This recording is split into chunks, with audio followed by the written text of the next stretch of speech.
Bonsoir à tous et bienvenue dans ce bref tour de l'actualité. Dans le portrait de ce jeudi, nous parlerons de Aude et Marie-France Yoboué, deux sœurs passionnées par le métier de peintre en bâtiment. Après 10 années dans ce secteur, abusivement ou traditionnellement consacré aux hommes, les sœurs Yoboué envisagent s'installer à leur propre compte.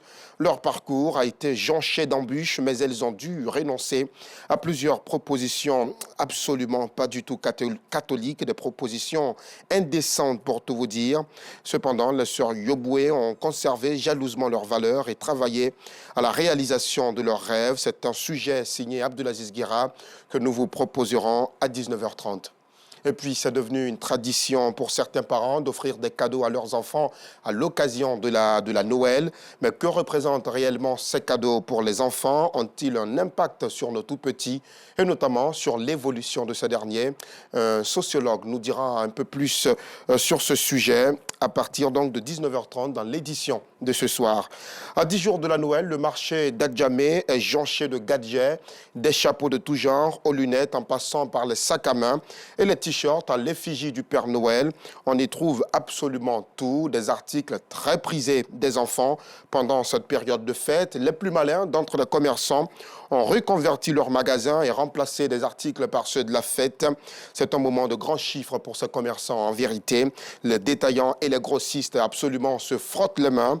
Ils se frottent les mains face à cette ruée de parents et d'enfants devant leurs magasins. On en reparlera en long et en large dans l'édition du 19h30. Les sapeurs-pompiers ont pour mission essentielle de combattre le feu, mais ces soldats du feu peuvent aussi intervenir pour des secours de diverses natures. Pour célébrer leur bravoure, un dîner gala de récompense a été organisé à leur intention ce mardi. Nous en reparlerons tout naturellement dans nos prochaines éditions. Ce dîner gala a été organisé par l'Office national de protection civile, ONPC, et ce sont 16 pompiers civils comme militaires qui ont été distingués. Les sociétaires du Burida, le Bureau ivoirien du droit d'auteur, peuvent se réjouir. Ils bénéficieront de leur rémunération. Une annonce importante faite à leur endroit lors d'un point de presse tenu aux deux plateaux, comme nous le montrent Anissette Konan-Blessing et Adama Kone. 2 324 742 127 francs CFA. C'est le montant global reparti entre 7 240 artistes relatifs aux droits d'auteur et 6 700 autres artistes pour les droits voisins lors de l'année 2022. L'annonce a été faite par le Bureau ivoirien du droit d'auteur au cours d'un point de presse à la brigade de lutte contre le piratage. Nous avons plusieurs classes de répartition et nous avons plusieurs types de répartition qui seront payés ce 15 décembre. Il y a d'abord les droits de Canal+, 2021, pour son exploitation de 2021. Les répartitions des droits de Star Times 2021 également.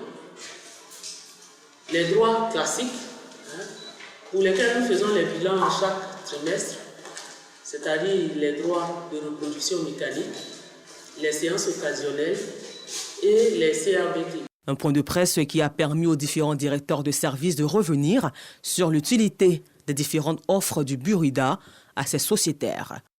Cette nouvelle carte coûte 20 000 francs.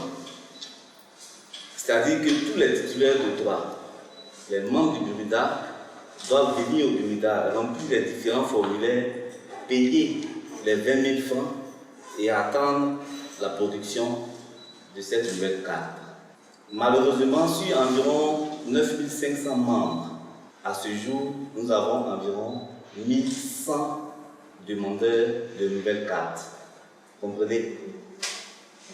Ils sont environ 9 500 et depuis le 1er janvier jusqu'à ce jour, il n'y a eu qu'environ 1100 demandeurs de cartes.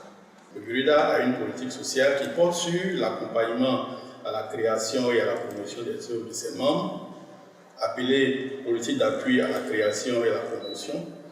L'assurance santé 2023 démarre le lundi 19 décembre.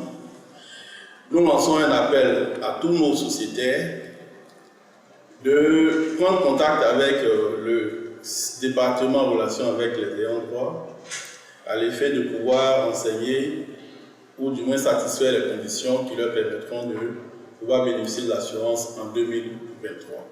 Le Burida s'active pour procéder efficacement à la rémunération des droits des œuvres de l'esprit. L'idée, participer à l'épanouissement et au bien-être des artistes en leur redonnant leur dignité. Hors de nos frontières, au Mali, les 1100 soldats allemands dans le pays resteront jusqu'en 2024, mais à plusieurs conditions.